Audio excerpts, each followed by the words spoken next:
सुप्रभात बच्चों। इसके पहले हम पाठ न्याय मंत्री उसका चर्चा हम कर चुके पेज नंबर 3 पर। अब हम करेंगे पेज नंबर 4 का। तो यहाँ पर दिया हुआ है पेज नंबर 4 पर फर्स्ट पैराग्राफ कि लगभग 1 महीने बाद किसी ने रात में एक पहरेदार की हत्या कर दी। सुबह होते ही यह बात चारों तरफ फैल गई। लोग बड़े हैरान हुए। शिशुपाल की तो नींद ही उड़ गई। उन्होंने खाना पीना छोड़कर अपराधी का पता लगाने में रात दिन एक कर दिया। यानी यहाँ बता रहे हैं लेखक सुदर्शन जी कि 1 महीने के बाद क्या हुआ। कुछ राजा के राज्य में अब रात के समय एक पहरेदार की क्या हुई, हत्या हुई।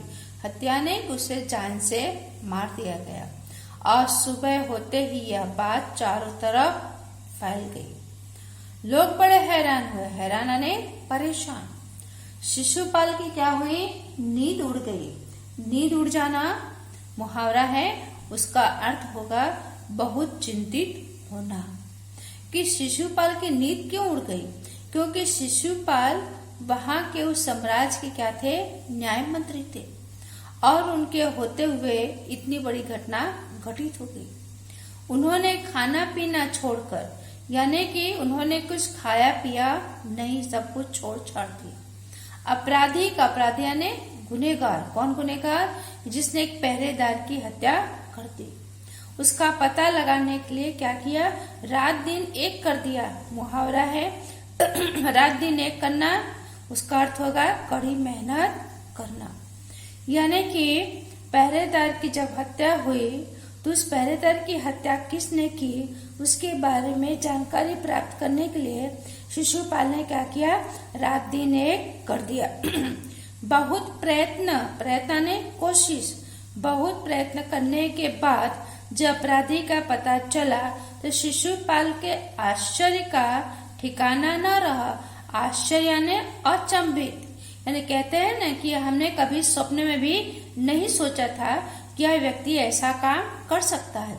स्वयं माने खुद सम्राट ने उस पहरेदार की हत्या की। कौन से पहरेदार? जिसकी मतलब कि जिसे ढूंढने में शिशुपाल ने क्या किया, रात दिन एक कर दिया। उस पहरेदार की हत्या किसने किया था? सम्राट अशोक ने किया था। सम्राट को अपराधी घोषित करना बहुत कठिन काम था। सम्राट को अपराधी घोषित आने ऐलान करना कि सम्राट कौन है, राजा है। और एक राजा के गुनेगार ऐलान करना, घोषित करना क्या है, कठिन काम है ने मुश्किल काम है। कितने बड़े आदमी को हत्यारा नहीं कह सकते हैं। वही समस्या शिशुपाल के सामने भी आई। शिशुपाल करे भी तो क्या करे, यानी बहुत दुविधा में पड़ गए कि राजा को कैसे हम बताए कि राजा खुद ही हत्यारा है। राजा ने खुद नहीं हत्या की है पहरेदार की। एक ओर वे न्याय मंत्री थे, दूसरी ओर सम्राट के सेवक ने दास। कि एक तरफ क्या करना है, उनके न्याय करना है, सही न्याय करना है। दूसरी तरफ उस सम्राट के क्या है, दास है, नौकर है। परंतु न्याय की दृष्टि में सम्राट और साधारण व्यक्ति में कोई अंतर नहीं होता है। यानी जहाँ पर न्याय की बात आती है, न्याय की दृष्टि ने निगाह, जहाँ पर न्याय किया जाता है वहां पर छोटा आदमी और बड़ा आदमी किसी भी तरह का अंतर किया जाता नहीं है। कई बार हम देखते हैं कि चित्र में किसी के हाथ में क्या है, तराजू है, उसके आंख में क्या है, पट्टी बांधी गई है, अन्य वहां सही न्याय किया जा रहा है। अगले दिन शिशुपाल दरबार में पहुंचे। सम्राट अशोक सिंहासन पर बैठे हुए थे। आते उन्होंने शिशुपाल से पूछा, अपराधी का पता चला? अन्य दूसरे दिन शिशुपाल दरबार में जाते हैं और वहां देखते हैं कि सम्राट अशोक वहां अपने सिंहासन पर विराजमान है और उन्होंने शिशुपाल से प्रश्न किया कि क्या अपराधी का पता चला? तो न्याय मंत्री ने साहस पूर्वक कहा, जी हाँ, चल गया। न्याय मंत्री कौन? शिशुपाल। साहसा ने हिम्मत के साथ उन्होंने कहा कि हाँ, पता चल गया है। यानी शिशुपाल के मन में किसी भी तरह की घबराहट पैदा नहीं हुई और उन्होंने तुरंत हाँ कह दिया। यानी कि सही बात करने में, सही न्याय करने में कभी भी मन में किसी भी तरह की घबराहट पैदा नहीं होनी चाहिए। जो बात है वह सत्य सच कह देनी चाहिए। तो फिर उसे उपस्थित करो, उपस्थित यानी हाजिर करो। अगर तुम्हें पता चल गया है कि वह हत्यारा कौन है, उसे क्या करो, उसे दरबार में लाया जाए। न्याय मंत्री कुछ रुके। क्यों रुके? क्योंकि उनके सामने दुविधा खड़ी है कि राजा वहाँ, सम्राट वहाँ सिंहासन पर विराजमान है और सम्राट खुद ही कह रहे हैं कि उस गुनहगार को लाया जाए, उपस्थित किया जाए। फिर अपने उच्च अधिकारी को संकेत करते हुए बोले। किसको संकेत यानी इशारा? उच्च अधिकारी, जो उच्च अधिकारी थे वहां पर, उनको उन्होंने कहा, धनवीर, इन्हें गिरफ्तार कर लो, मैं आज्ञा देता हूँ। गिरफ्तार आने उनको बंदी बना लिया जाएगा। आज्ञा ने हुक्म, कि मैं हुक्म देता हूँ। किसकी तरफ इशारा हुआ? इशारा सम्राट अशोक की तरफ। किसने किया? शिशुपाल यानी न्याय मंत्री ने। किसे उद्देश्य दिया? धनवीर को कहा क्या? कि गिरफ्तार कर लिया जाए, मैं आज्ञा देता हूँ, मैं हुक्म देता हूँ। संकेत सम्राट की ओर था। इशारा किसकी तरफ था? सम्राट अशोक की तरफ। दरबार में निस्तब्धता छा गई। निस्तब्धता ने खामोशी। अने कभी किसी ने सपने में भी नहीं सोचा था कि सम्राट अशोक किसी की हत्या कर सकते हैं और एक मामूली आदमी, उसे न्याय मंत्री बनाया गया और सम्राट अशोक को गिरफ्तार करने का हुक्म देता है। सम्राट का चेहरा क्रोध से लाल हो गया। चेहरा ने मुख मुद्रा क्या लाल हो गया, अने उनका चेहरा पूरी तरह से क्रोधित, यानी मुहारा होगा क्रोध से लाल होना, अति क्रोधित होना। बहुत उन्हें गुस्सा आया। वे सिंहासन से खड़े हो गए और बोले, इतना साहस यानी हिम्मत कि तुमने एक राजा को क्या गिरफ्तार करने का आदेश दिया। न्याय मंत्री ने ऐसा भाव प्रकट किया जैसे कुछ सुना ही ना हो। यानी उन्होंने क्या किया? सुन करके भी अनसुना कर दिया। क्यों अनसुना किया? क्योंकि यहाँ पर राजा की बात नहीं है। यहाँ पर किसकी बात हो रही है? इस पाठ में पूरे न्याय की बात की जा रही है। तो वहां पर शिशुपाल को क्या करना है? सही न्याय करना है। उन्होंने अपने शब्दों को फिर दोहराया, धनवीर, देखते क्या हो, अपराधी को गिरफ्तार करो। यानी जो धनवीर है वहां का, दरबार का, तो उन्हें गिरफ्तार करने के लिए कहा जा रहा है। धनवीर गिरफ्तार करने की हिम्मत नहीं कर पा रहा है। वो सोच रहा है कि राजा को कैसे गिरफ्तार किया जाए। तो दूसरे ही क्षण सम्राट के हाथों में हथकड़ी पड़ गई। बराबर। तो यहाँ पर होगा हाथों में, यानी हम कहते हैं कि चोर और पुलिस को, जब चोरों को गिरफ्तार किया जाता है तो उनके हाथों में क्या पहनाई जाती है? लोहे की जंजीर पहनाने को उसे कहते हैं हथकड़ी। बराबर। कैदियों के हाथों में पहनाई जाने वाली जंजीर, उससे शब्द समूह के लिए एक शब्द होगा हथकड़ी। यानी कि राजा के हाथ में हथकड़ी पहना दी गई, गिरफ्तार कर लिया गया। न्याय मंत्री ने कहा, अशोक, तुम पर पहरेदार की हत्या का आरोप है। क्या है? आरोप है कि तुमने बहुत बड़ा गुनाह किया है। किसका किया है? एक पहरेदार की। तुम इसका क्या उत्तर देते हो? सम्राट अशोक ओठ काट कर रह गए। ओठ काट करके रह गया ने बहुत क्रोधित हुए, कुछ बोले नहीं। फिर उन्होंने कहा, न्याय मंत्री ने फिर पूछा, तो तुम अपराध स्वीकार करते हो? यानी जब उन्हें पूछा गया दरबार में कि तुमने एक पहरेदार की हत्या की, उसका आरोप तुम पर लगाया जा रहा है, तो उस समय सम्राट अशोक बोले नहीं। न्याय मंत्री ने फिर से उसी प्रश्न को दोबारा उनसे प्रश्न किया, दोहराया। हाँ, मैंने उसे मारा अवश्य। अवश्य ने जरूर। उस पहरेदार की हत्या मैंने जरूर की है, पर उदंड था। उदंड ने अविवेकी, बहुत शरारती, बहुत बदमाशी करता था, जिसकी वजह से क्या सम्राट का उत्तर था, वह उदंड था या नहीं। तुमने एक राज्य कर्मचारी की हत्या की है, तुम अपराधी हो। यानी कि यहाँ पे कौन कह रहा है, ये न्याय मंत्री यानी शिशुपाल कह रहे हैं कि वो उदंड था कि क्या था, लेकिन तुम्हारे दरबार के क्या था, एक राज कर्मचारी जिसकी तुमने हत्या की है, और तुम पर क्या है, उस हत्या का आरोप है। तुम बहुत बड़े अपराधी हो और तुम्हें यह सजा सुनाई जाती, तुम्हें मृत्यु दंड, मृत्यु यानी मरना, अने तुम्हें फांसी की सजा सुनाई जा रही है। न्याय मंत्री ने निर्णय दिया, यानी न्याय मंत्री ने क्या किया कि राजा के हाथ में धनवीर संकड़ियां पहनवा दी गई और उन्हें मृत्यु दंड की सजा सुना दिया गया। सभा में सन्नाटा छा गया। सन्नाटा ने सुनसान, यानी कि सब यह सुन करके आश्चर्य में पड़ गए कि एक राजा को मृत्यु दंड और उन्हें फांसी की सजा। न्याय मंत्री का निर्णय सुन सम्राट ने सिर झुका लिया। सिर झुका लेना,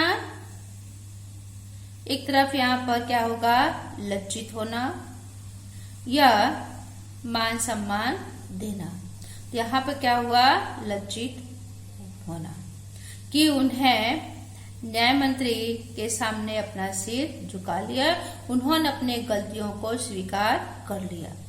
वे तो स्वयं शिशुपाल की परीक्षा में सफल हो गए।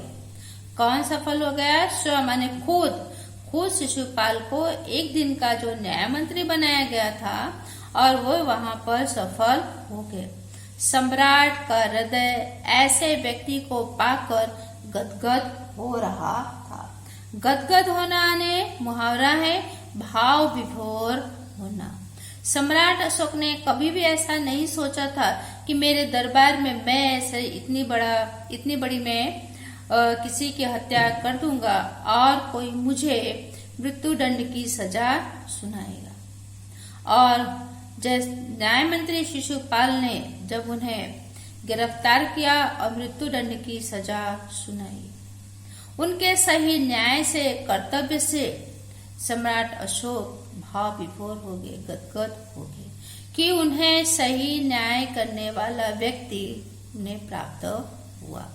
कि भले शिशुपाल गरीब थे, गरीब ब्राह्मण थे, लेकिन उनके मन में क्या था, दूसरों के प्रति सही न्याय करना, जुल्म अत्याचार नहीं सहन करना, नहीं सुनना, नहीं देखना। तभी न्याय मंत्री का संकेत पाकर एक कर्मचारी सम्राट अशोक की सोने की मूर्ति लेकर उपस्थित हो गया। क्या हुआ, क्या लेकर आया, तभी न्याय मंत्री का संकेत पाकर, न्याय मंत्री कौन, शिशुपाल, संकेत आने इशारा पाकर एक कर्मचारी अने दरबार में जो काम करने वाले लोग होते हैं उन्हें कर्मचारी कहते हैं, सम्राट अशोक की सोने की मूर्ति यानी कि सम्राट अशोक के जैसे ही सोने की मूर्ति लेकर के आए। जैसे आप लोगों ने देखा होगा कि रामायण में भी कि सीता की सोने की मूर्ति ला करके वहां पर वैसा ही कारीगर बना करके रखता है, तो वैसे सम्राट अशोक की सोने की मूर्ति वहां पर लाई जाती है दरबार में। न्याय मंत्री ने खड़े होकर कहा, सज्जनों ने वहां पर जो सभी उपस्थित हैं, छोटे बड़े सब लोग, यह सच है कि मैं न्याय मंत्री हूँ, बराबर, यह सच यानी सत्य है कि मैं क्या हूँ, यहाँ का न्याय मंत्री हूँ, और यह भी सच है कि अपराधी को दंड मिलना चाहिए, दंड यानी सजा, कि जिसने अपराध किया है, गुनाह किया है, उसे क्या सजा अवश्य मिलनी चाहिए। परंतु अपराधी और कोई नहीं, स्वयं सम्राट है, कि दरबार में और कोई अपराधी नहीं है, सम्राट अशोक ने ही पहरेदार की हत्या की है। शास्त्रों में, बराबर, शास्त्रों में राजा को ईश्वर का रूप माना गया है। क्या माना गया है? शास्त्रों ग्रंथों में तो जो राजा है, राजा कैसा है? ईश्वर के समान है, बराबर, कि राजा को क्या माना गया है? ईश्वर के समान माना गया है। इसलिए उसे ईश्वर ही दंड दे सकता है। किसे? राजा को। राजा को कौन दंड देगा? ईश्वर देगा। हम उसे दंड दे सकते नहीं है। अतएव ने फिर भी मैं आज्ञा देता हूँ, आज्ञा ने हुक्म देता हूँ कि सम्राट को चेतावनी यानी मैं उन्हें सावधान करना चाहता हूँ, चेतावनी देकर छोड़ दिया जाए। कि मैं सम्राट को क्या चेतावनी, सावधान कर देना चाहता हूँ कि दोबारा ऐसा ना किया जाए, और उनके स्थान पर इस सोने की मूर्ति को फांसी पर लटका दिया जाए, जिससे लोगों को शिक्षा मिले। यानी यह चेतावनी दे रहे हैं कि सम्राट अशोक की जो मूर्ति है, बराबर, सोने की मूर्ति है, उस सोने की मूर्ति को फांसी के फंदे पर लटका दिया जा रहा है। कि लोगों को यह शिक्षा दी जा रही है कि राजा को दंड देना किसका काम है? ईश्वर का काम है, हमारा काम नहीं है। लेकिन फिर भी मैं यहाँ क्या हूँ? न्याय मंत्री हूँ। तो मैं यहाँ पर सोने की जो मूर्ति आई हुई है उसे मैं फांसी के फंदे पर राजा की जगह उसे लटका दे रहा हूँ, और जिससे लोगों को शिक्षा मिले। यह शिक्षा मिले कि राजा हो या प्रजा हो, कोई भी गुनाह करेगा उसे फांसी के फंदे पर लटका दिया जाएगा। फांसी के फंदे पर लटकाना नहीं, उसे जान से मार डालना। जिस तरह हम लोग कई बार टीवी वगैरह, न्यूज वगैरह में देखते कि भाई इसको फांसी का फंदा उसको दे दिया गया है। न्याय मंत्री का न्याय सुनकर लोग जय जयकार कर उठे। कि क्यों लोग जय जयकार कर उठे? क्योंकि राजा को ईश्वर बता दिया और सोने की मूर्ति को फांसी के फंदे पर लटका कर उन्होंने सही न्याय का परिचय दे दिया। जब सब लोग चले गए तो शिशुपाल ने राजमुद्रा सम्राट अशोक के सामने रख दी और बोले, महाराज, बोले कि